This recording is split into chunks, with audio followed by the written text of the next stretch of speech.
I walked back, I better go get Josh or see how he's getting on. And I kid you not, I looked, but like it was like Moses had parted the Red Sea or whatever it was. Like he was just standing there, massive grin on his face, chatting. He had like a ring of people around him. He had pink boxing gloves on and he was ripping open a Terry's chocolate orange box. And I was like, oh my God, what is he doing? But people are loving it. And that was networking for me. So I had a perfect example. And yeah, Josh is good at that. He had a few people laughing.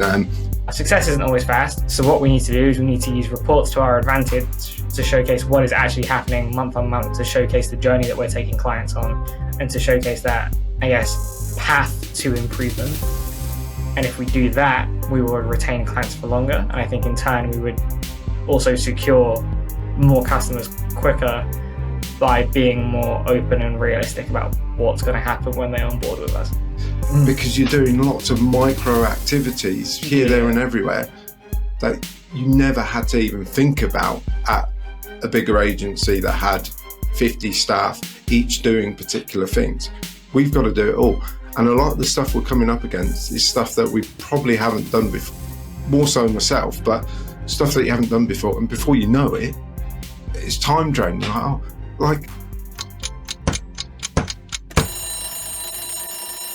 Hello and welcome to episode number 21. Today's recording date is the 8th of September 2023. My name's Brendan. As ever, I'm joined by Harry, and this is Building. This is our podcast that chats our journey to growing and scaling 1225, our growth marketing agency. And firstly, episode 21, do you know what that means, Harry? What does it mean, Brendan? It means technically, according to the stats out there on the World Wide Web, we're now in the top 1% of all podcasts. How does that feel? Quite strange, actually, because we've just been doing this, haven't we? And it shows you, actually, you've got to keep consistent with podcasting and set your time. So we record usually every Friday. It's easy to slip out of that pattern, as we've experienced over the past few weeks. But if you maintain it, it's actually relatively easy. And I'm surprised that so many podcasts don't make it to 21 episodes. Do you agree? Yeah, I think you need a reason for doing is probably the best way to describe it. I have to admit, I have previously done a podcast at a previous agency that I think made it to 3 episodes, and then we just canned it. Other more important things came up, and then before you know it, it's been 2 years and you haven't recorded anything. So I do get it, but I think at the same time, for us, this is like a passion project more than anything else. We thought it'd be really good to have that historic reference to look back on, and the fact that people are listening and we can see it in the analytics, consistently going up and up. I think we published episode 15 today, so 2 episodes before that, episode 13, was our most successful one to date in terms of listens and watches and things like that. So I think you get the extra incentive of seeing things improve, which is great. But at the same time, I just find it as a useful way of catching up at the end of each week as well. Yeah, absolutely. I agree. And I think this episode, more than most, will be a bit of a Dear Diary entry for both of us. So, I suppose that leads nicely onto the first kind of question. How has your week been, Harry? I think what we should probably do is we should just leave in the first 4 minutes of this podcast. All right, it's like to be fair, 7 attempts to get the intro that we've done 20 times before this out, and I think that sums up the week. It's been a week of frustration, highs and lows, a bit of stress, a bit of frustration, as I've said. A real mix.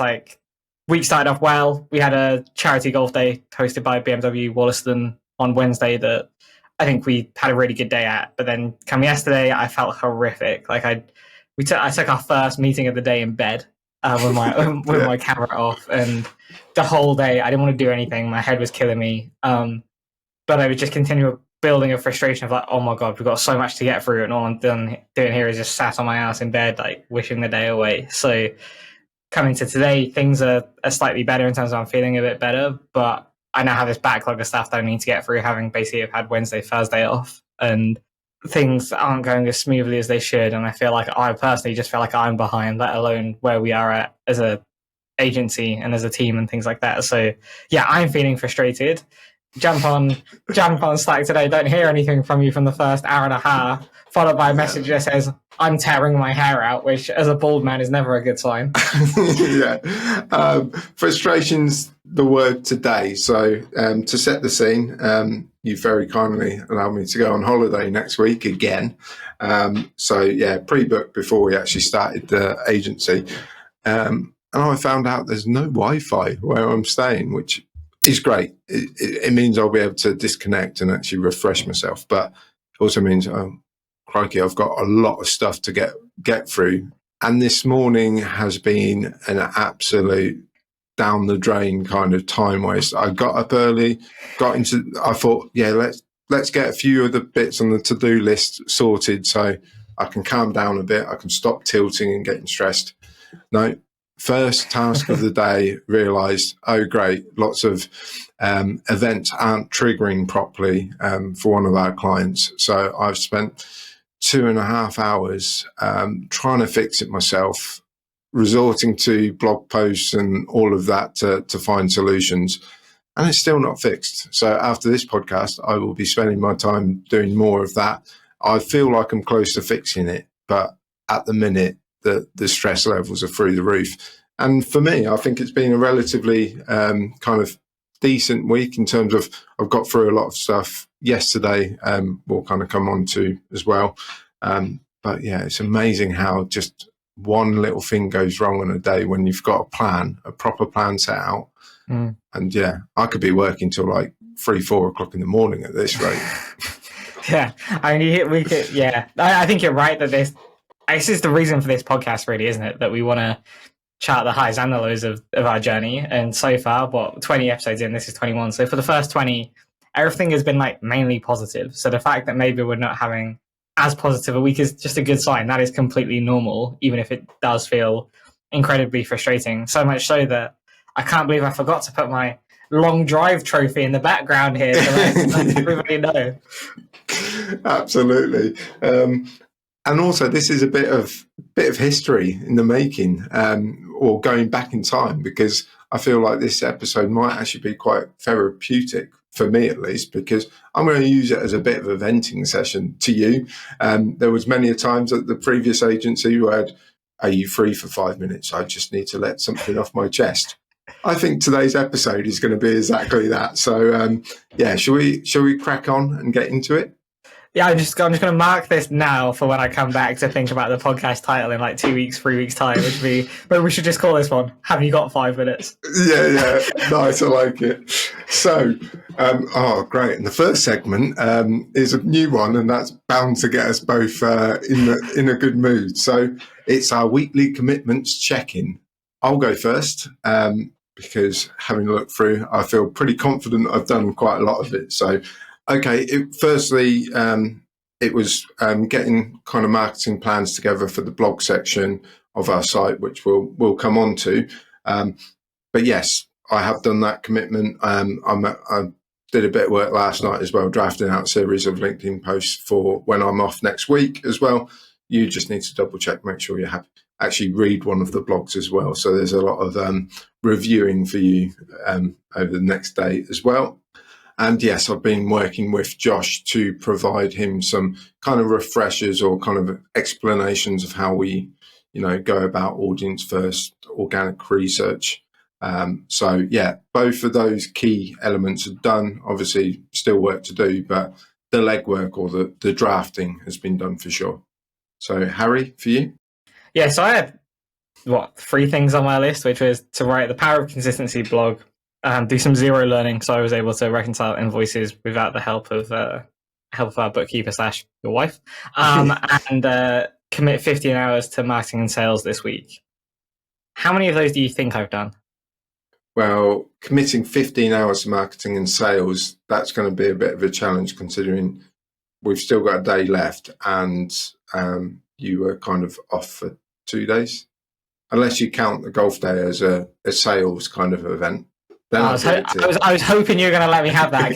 So actually, yeah, that's a good point. So we had this golf day on Wednesday, which we mentioned a couple of times already. And the idea was that obviously we just like playing golf, but we said to ourselves like, oh yeah, networking event as well. I get there, and our friend Davey, who was playing with us, he goes to me, "Oh, just to let you know, Brennan says he doesn't plan on talking to anybody," which is always a good sign. And then you spent the entire first 40 minutes while we were there. If you even looked at somebody and went, "Oh, you're right," you went, look at me, go, networking. So you didn't just smile at somebody.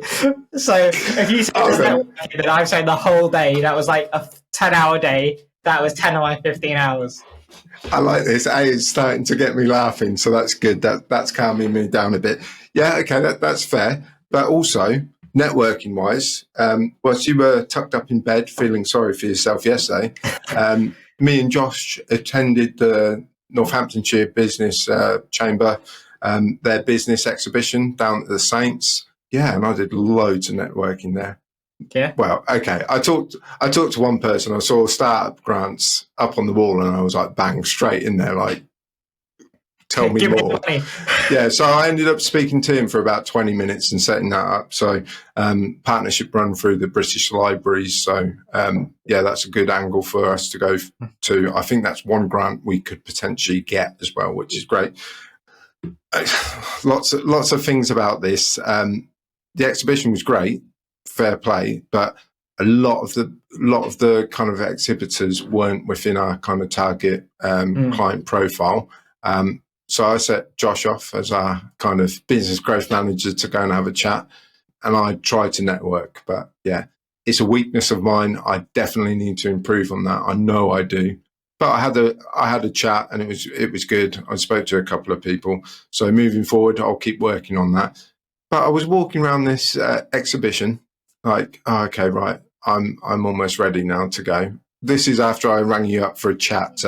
Make me look busy. I'll ring someone up, make it look like I'm a proper businessman. I walked back. I better go get Josh or see how he's getting on. And I kid you not, I looked, but like it was like Moses had parted the Red Sea or whatever it was. Like he was just standing there, massive grin on his face, chatting. He had like a ring of people around him. He had pink boxing gloves on, and he was ripping open a Terry's chocolate orange box. And I was like, oh my God, what is he doing? But people are loving it. And that was networking for me. So I had a perfect example. And yeah, Josh is good at that. He had a few people laughing. He got lots of kind of business cards and connections, talking to people already on LinkedIn. So I think that's going to be his natural environment. I've got to get better, so I'll probably learn from him as well. But yeah, all in all, that networking, interesting. Bit of a segue there. Sorry, I know this is your weekly commitments. I think we should move on to status updates. Let's explain your last two, Zero Learning and Power of Consistency blog. Yeah, okay. So in summary, I've done 0 of the 3 commitments that I had for this week, which is adding to the frustration. So I have, of course, done some marketing and sales stuff, but nowhere near as much as I wanted to. I was actually trying to cheat. So last Sunday, so almost a week ago now, my idea was going to be that I would write the Power of Consistency blog post there. So I had it done, so I could just come to this episode today and be like, yeah, that's done. I started writing, I got 3 paragraphs in, and the creative juices just weren't flowing. I think it's because Liverpool were playing Villa, and I was just thinking about that, but I just couldn't get a pen to paper in the way that I wanted to. So that hasn't been achieved. I know where I want to go with it though, so that will be done over the next couple of days. Probably work on it this weekend if I'm honest. But yeah, these commitment check-ins are here to hold us accountable, and I can safely say that I have not met the expectations of myself or what I put on this piece of paper, and that just, yeah, we've got a topic to the table on it, so I'm not going to go too much into it, but for now. But yeah, so far 0 out of 3. Fair. Pro tip on blogs: if you're not feeling the inspiration, why don't you just get other industry kind of leaders and experts to write the blog for you? That's what I, in essence, did with my 102 tips, which is launching next week. It's 3,500 words long. I didn't realise that. I've just checked the word count when you said 3 paragraphs. So yeah, it's a bit of a doozy. So, but yeah, we'll learn from this. Both of us probably need to pick certain bits up, me with the networking especially. But yeah, we've still done a lot, which is what this next section is all about. So it's our status update.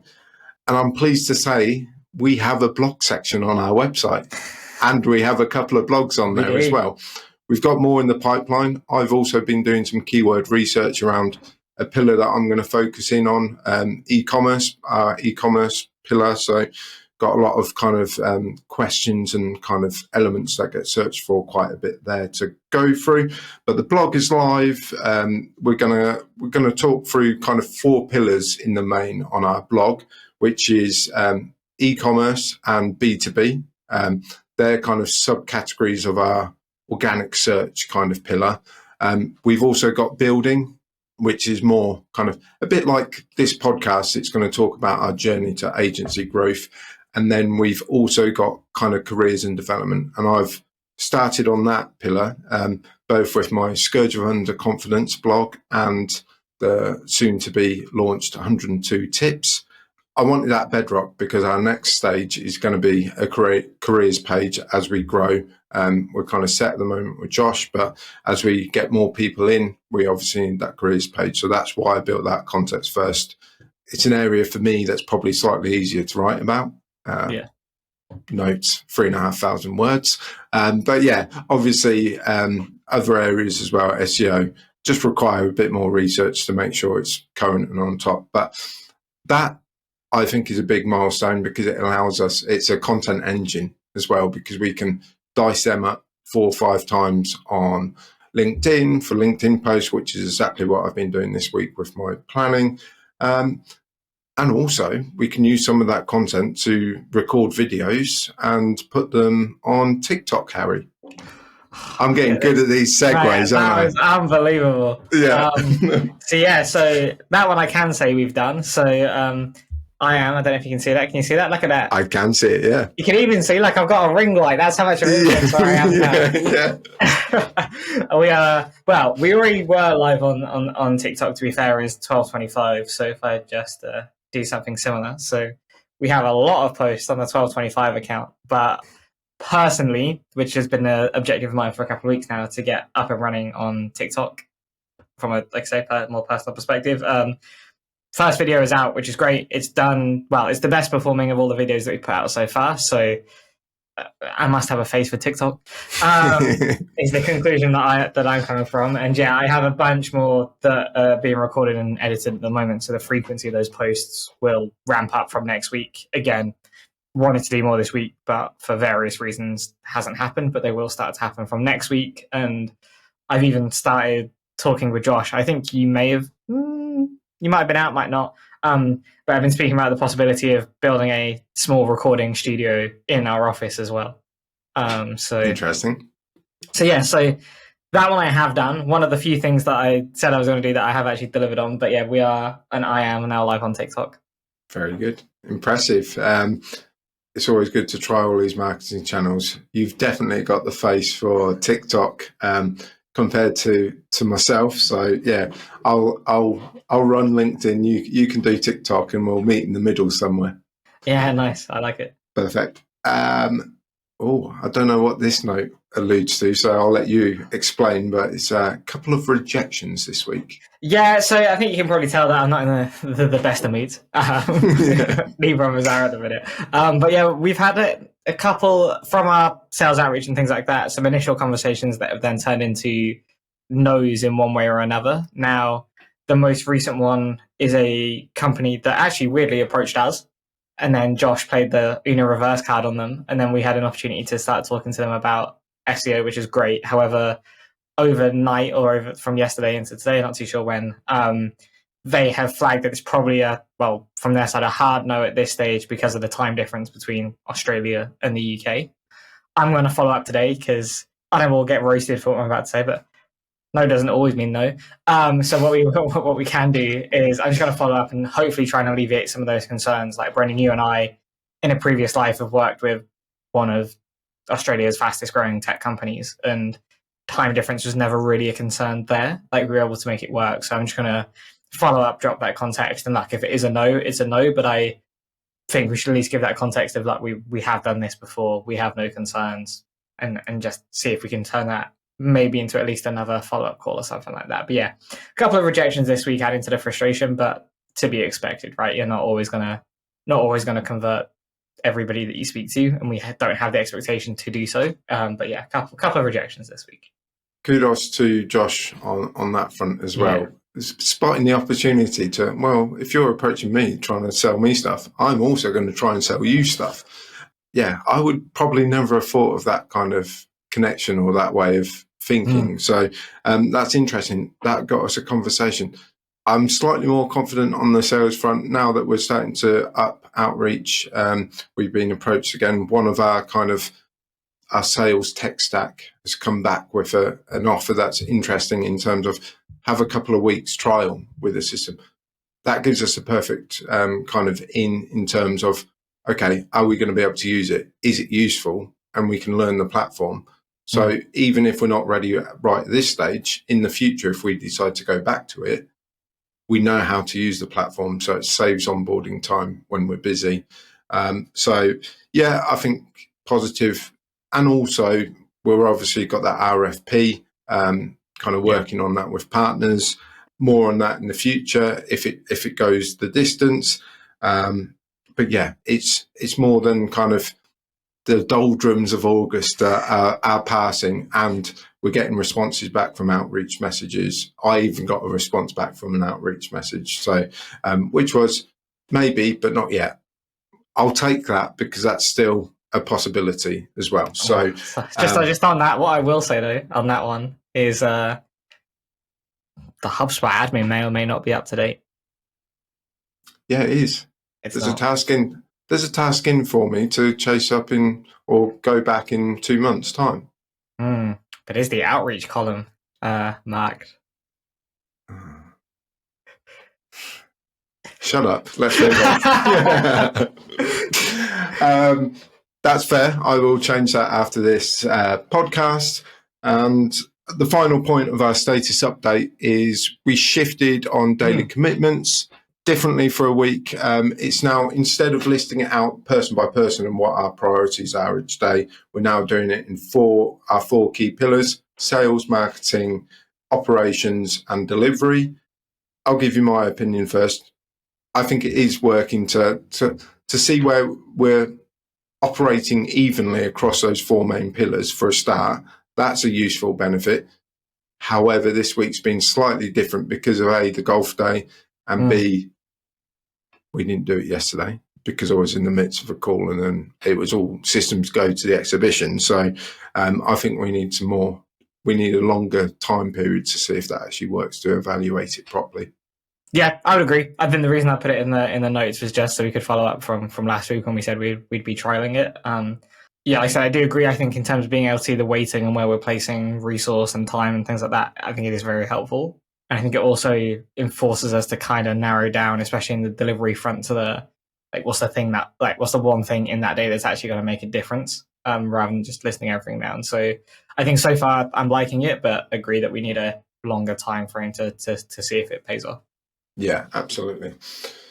Well, that brings us nicely onto building. And Harry, I think the theme of this podcast so far has been one of frustration, and I think you're going to add to it now with sales. Yeah. Okay.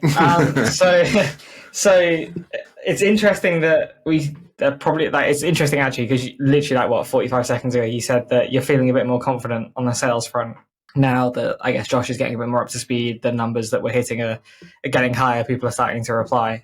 I mean, it was a low base to start with from August, but I think there's a slight hint of traction. That's what I'm saying. Okay, so there's a slight hint of traction, which I don't necessarily disagree with, but I do think that I think we need to do something differently.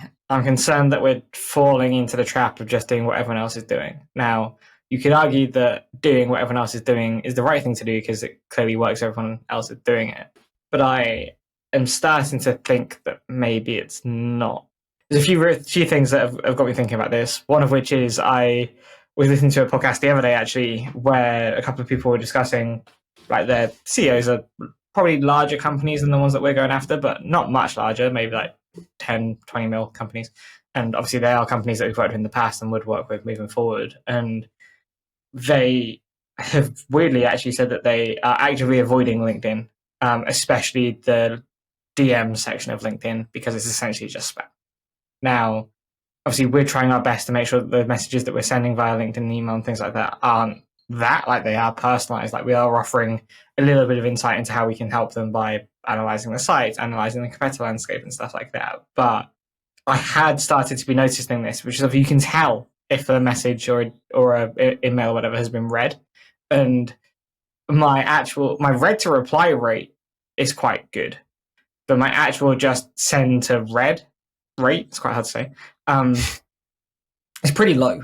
And I would I'm going to guess that will continue into September, October, November. I think that's going to continue. And I think obviously we know there's a nice window coming up whereby people start to look at their budgets for 2024, especially if their financial year runs with the calendar year. So obviously starting again in January. And I am just a little bit concerned that we're falling into the trap of just doing what everyone else is doing. And this is something that I've said to Josh as well, something that we're going to pick up on next week while you're at the office, which is from a marketing perspective, and then from the work that we do with our clients, everything centers around that relentless focus on the customer experience. What we're doing from a sales perspective, in my opinion, is not relentlessly focusing on the customer experience. So we need to figure out, how do we, from a sales perspective, relentlessly focus on the customer experience? What does that look like? And then how do we execute against it? And from my perspective, where I'm coming at this from, obviously the reason for this podcast as well is we can have conversations like this that we may not have had an opportunity to have as of yet, is I would rather increase our cost per customer acquired, but increase our close rate or increase the deal size, rather than having a much lower cost per customer acquired rate, but the actual work that you have to put in to get that client to close is essentially far greater because the volume of emails and things like that you're having to send doesn't marry up. So yeah, it's a task that I've got Josh thinking about, and I'm thinking about too, but I just don't want us to fall into the trap of just doing what everyone else is doing, because we know, having spoken to a lot of people, that it's incredibly tough out there in that world. So do we want to get into that world, or can we find a way of doing it the 12-25 way? I like it. I agree. I think also just the analytical side of me, I still don't think we've got enough data to fully understand. Yes, I think approaches can be more customized and we'll figure that out. But I think we've still got to give it a chance, because I think the shift now, a week, 2 weeks ago, is we're not doing enough. We're not getting enough outreach messages out. And now we're saying, oh, actually, we need to do better targeting. So yes, I think it's a bit of both, but I still think we go with the method we're trying now and just make sure we all hit those numbers and make sure that we're outreaching to the numbers of people that we're trying to, because like you said to me in the past, sometimes it is a numbers game. Sometimes we need kind of more in-depth and kind of personalized. So we can practice maybe on tier 3 clients, the outreach method, and then kind of more tier 1s, the ones we've highlighted as the brands we want to work with. That's when we kind of invest in the kind of, fully customized approach, look at ways of doing it differently. I know you've been sending a lot of posts into our agency sales Slack channel. And as ever, when it comes to ideas with you, it tends to turn towards merchandise as well, which I like the look of as well. So, I think there's definitely progress there. And I think it's good to check in, because I think there's so many competing priorities. It's like we've done a lot of work on the marketing front at the minute, like we should, but maybe we dedicate or look to shift our priorities or change the way that we operate, in terms of maybe you and Josh focus completely on sales for a time period to get that nailed, and I take the brunt of the marketing work, for instance. Just little things like that. So yeah, it's an interesting conversation starter. It'd be interesting to hear from other people listening to this, what they do as well. And, networking with other agency owners, a bit like what we did with Phil at Blend, see what other people do for their sales front. Obviously, people will be in different stages of their journey. But yeah, it'll be an interesting one. But yeah, good point, definitely. Organic search segment. So like this, actually, the title of this kind of area that you're going to talk about is a perfect kind of just read that when you've just talked about sales and what you're thinking about sales. Read that line. Yeah, I agree. And to be fair, I'm not actually saying that we should necessarily stop doing what we're doing. I think, I do agree around timeframes. I think the point is more I'll come on to obviously the organic search point in a second as well, but it's more that we will continually have the data in front of us, right? As every week goes by, we'll have data, and I think it's just making sure that we're modifying as we go. And I think we have started to do that a little bit, but each week we should start to, well, this thing's working a bit better than the other thing, and continually iterating is important. And I do think, multiple strands as well. I'm not saying that we need to stop everything, but I do think we actually are having the same conclusion, which is it's not a one size fits all approach, but at the minute we're treating everything as a one size fits all approach when it comes to sales. So we need to probably be splitting priorities a bit differently there. But something that we can pick up as we move into next week. So alluded to it a few times, and essentially I can see what Brennan's saying. So the purpose of, or the title of the organic search section this week is success isn't always fast. And that has been inspired by a few client conversations that we've had over the last couple of weeks. I think including you and I have just had them as well, of we're a couple of months in with these clients, what's actually happening, where are we at, and things like that. Combined with another one, which is whereby we onboarded this client, we were very confident that we'd be able to move very quickly and start seeing results. We've moved very quickly and implemented it a lot, but the results aren't necessarily there yet. Some of those clients then start to get itchy feet and things like that, and so, are we investing in the right areas? Are we doing the right things? And it falls on us to start really showcasing what's happening in the broader landscape a lot better. And I think that comes down to then really, really focusing on harnessing the power of reporting. So this is a long, kind of weird road to get to the main point, which is when it comes to organic search success, the journey isn't linear. It never is. And the road to success isn't always as quick as everybody will make out on LinkedIn, on YouTube, on Twitter, wherever you're consuming organic search content. If you're in the lookout for an agency, or if you work in that world, whatever it may be, everyone will have you believe that within 4 weeks you should be flying, and if you're not, things are going in the wrong direction.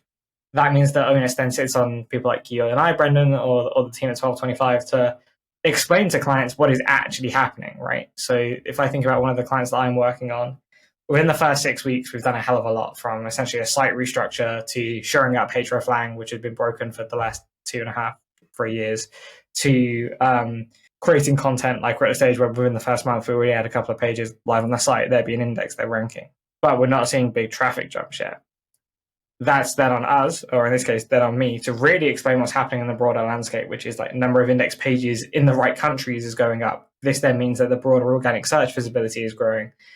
So really focusing on the top of the funnel, explaining how that's going to move into the middle of the funnel and things like that. And when it comes to reporting, I remember being an account manager 5-6 years ago, and it became like a checkbox exercise you hated doing at the start of the month. And as and you and I have moved into the world of business ownership and things like that, it's really highlighted to me how important reporting is for client management, for understanding where you are, for understanding actions that need to be taken and things like that. And it gets underestimated at a lot of agencies. And I think it could get underestimated at 1225 if we don't get ahead of it quickly. So TLDR, success isn't always fast. So what we need to do is we need to use reports to our advantage to showcase what is actually happening month on month, to showcase the journey that we're taking clients on, and to showcase that, path to improvement. And if we do that, we will retain clients for longer. And I think in turn, we would also secure more customers quicker by being more open and realistic about what's going to happen when they're on board with us. Absolutely. 100% agree. I think you kind of said it, but just to confirm, with reporting, you're saying it's obviously very important for the client, but it's dual purpose. Reporting is equally, if not more important, for the actual consultant as well, to have a picture of what's going on. Yeah. And perfect example is for the client that I'm currently doing the report for this month, and that's why I'm in the world of GA4 and tracking tags.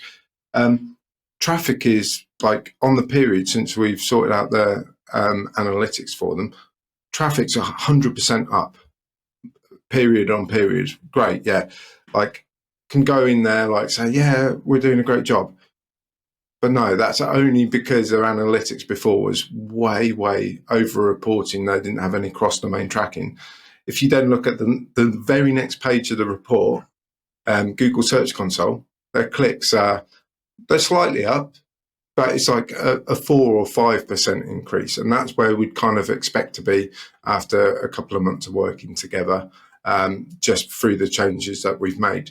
But again, that shows the dangers in reporting. If you don't invest enough time to understand it and go through it all, you could be reporting 100% like traffic increase, but then actually if you expand out the timeline, you'll see actually it's a 400% drop on what was previously being reported.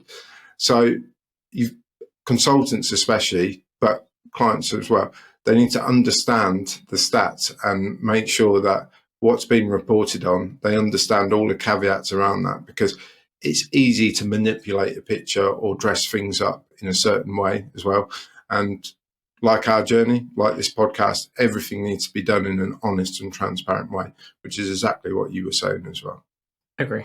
Perfect. Topic to the table. So I think that building section and the kind of chat you went through, organic search chat was a bit like a topic to the table. So I'll let you do another one, because it has been a very difficult week, hasn't it? And that's the topic of your topic that you're bringing to the table, should I say? Yeah, it is. And I think I can do this one relatively quickly, because we've spoken about it essentially for the last 40 minutes of this recording. It's been a difficult week. And I saw a tweet, actually. I think it was a tweet yesterday while I was in bed feeling sorry for myself, which is essentially like, do you feel like you're underperforming? Do you feel like you have a lot to be getting through but you're not getting through it? Do you feel like you're falling below your own expectations, etc., etc.? And the summarizing line at the bottom was like, well, welcome to the world of business ownership. And like that hit me, because we hadn't really experienced any of that up until this point, whereas this week I feel like I've massively fallen below my own expectations of myself. Like I said, I was going to dedicate 15 hours to marketing and sales. I haven't.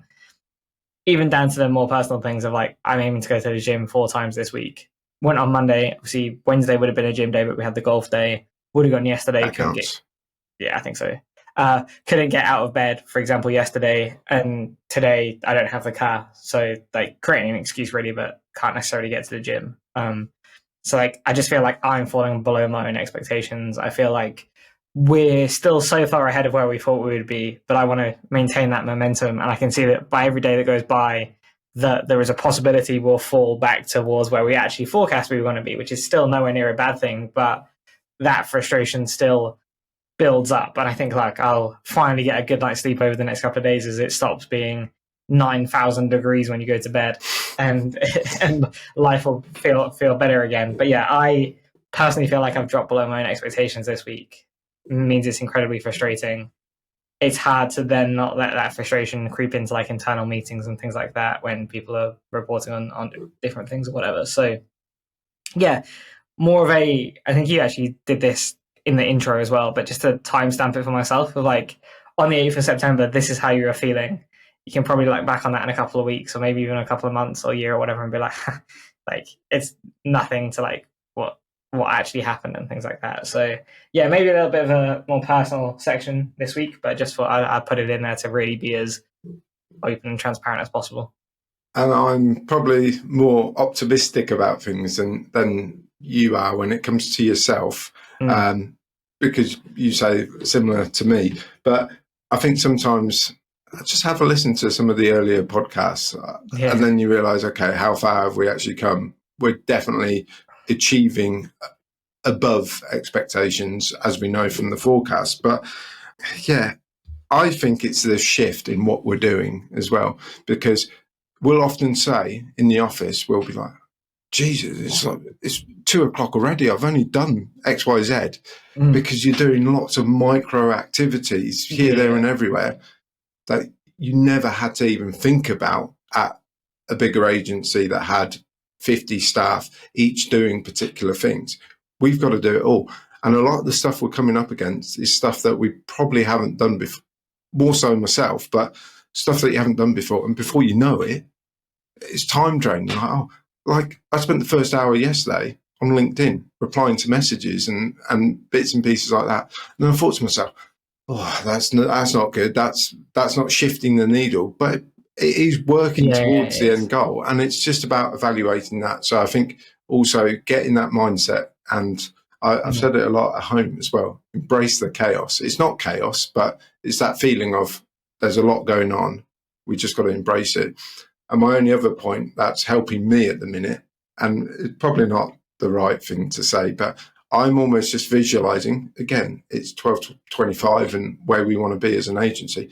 We want to be like the elite mindsets of sporting teams like that.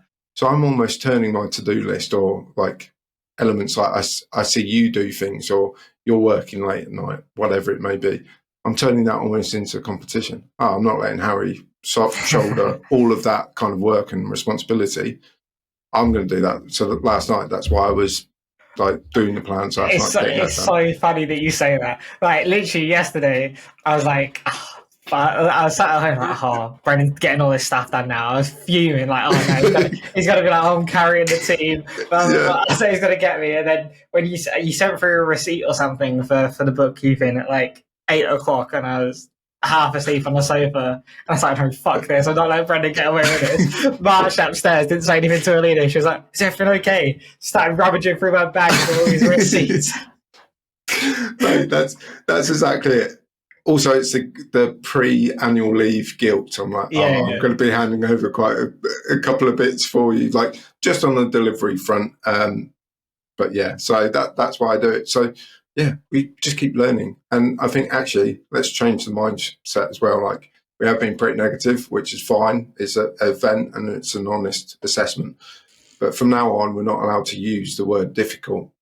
It's been a learning week. We've had a lot of lessons this week. And the only reason I say this, I've literally written 2 blogs aimed at kind of more junior colleagues, executives, consultants. They're stuck in ruts about like underconfidence and feelings like that in their career. And the way that we've just sounded for 40 minutes is like, oh, wow, okay. I wanted to come on here for an uplifting kind of experience. So if you're walking your dog right now, we'll calm down and we'll get through it. We can only apologise for the depressing listen this week. Exactly. But all in all, I'm still feeling good. Yeah, absolutely. I get it. And it's good to have that mindset because it keeps us honest at the end of the day. And just to finish this learning kind of podcast, let's make it even worse for you potentially and ask you what your weekly commitments are going to be for next week. No, I'm actually feeling pretty good about them. So I will do the Power of Consistency blog post, which I haven't done yet. I want to work on that sales strategy adaptation that I was alluding to earlier, really just nailing it in on that question of when it comes to sales, how do we relentlessly focus on the customer experience with Josh? And then doing some podcast outreach as well. And what I mean by that is 2 things. Getting a few more guests booked in. We have a couple of people who are pretty keen to come on, so we need to get that booked in and ready to go. And also, like, I would like to appear on some other podcasts. Like, I enjoy talking, obviously. So would like to feature on a few others, and there's a few that I'm keen to get on. So kind of forcing my way into those kind of conversations, at least to just hopefully be on people's, radar, as that if they're looking for guests, then either you or I, or both of us will be available. So yeah, some podcast outreach as well. Brilliant. And I'm just going to wind you up even more by saying, I'm off next week. I'm going to be walking around Wales with the dog and, forests and beaches. So, I'm really looking forward to that. I'll use it as a bit of reflection time. No Wi-Fi at the cottage I'm staying at either. Oversight on my part there. So if my data suffices, I'll check in with you occasionally, Harry, make sure everything's okay. You're not kind of on a downward spiral in any situation. But I think that's me, and I'm kind of looking forward to it. It's good to have a bit of time to reflect. It is, and I am jealous, but at the same time, we'll be absolutely fine. It's not just me either. Like when you first booked that in, like, it would have just been me. Josh is here now, so there's there's two of us, and the only thing it may mean is it might mean a solo episode of the podcast next week, which would be interesting. Might get Josh on, might get a guest on. Who knows what's going to happen? So tune in for episode 22, and we'll see what we ended up recording. But I think that brings us to the end nicely. Perfect. Well, like you did on earlier this week at the golf day, and I didn't swing well, putt true. To help us build our audience, please like, share, and subscribe. If you listened on Apple or Spotify, please leave us a 5-star review. And if you watched us on YouTube, please leave a question or comment and we'll get back to you. Thank you.